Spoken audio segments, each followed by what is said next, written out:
I've been buying and reselling low-end sports cards for almost 2 years now, and I absolutely love what I do. What started off as a hobby has slowly turned into a business for me. And guess what? I still love what I do. Now, as a low-end card seller, the profits from card to card can be small, and to some, it may not even be worth the time. But I honestly believe that you can be successful in this space right here. And in some of my past videos, I've talked about a couple of things that I tend to put my focus on to help me get there. Things such as consistency and volume. However, there is another point that I feel is important when it comes to selling low-end sports cards. And it comes from the perspective of a collector and a concept that I learned from Rob Virus over at Burbank Sports Cards. And that is liquidity.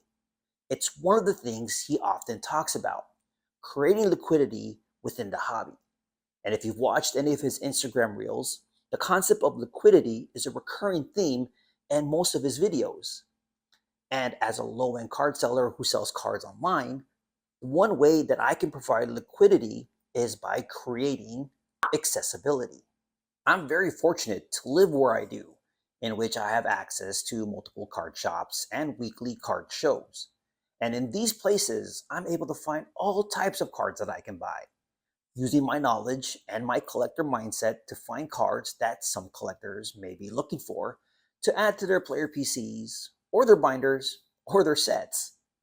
Now, there are millions and millions of cards out there in the world, and there are many collectors out there as well. But not everyone has access to all these card shops. Not everyone has the ability to travel across the country to go to these card shows.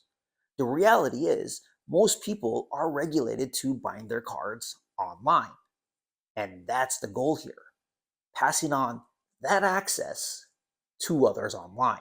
It allows me to get these cards into the hands of other collectors. And that's one of the reasons why I love what I do. But there is another reason why I sell low-end sports cards, and it appeals to the collector inside of me. And if you want to know more about that, then you can check out this video right here.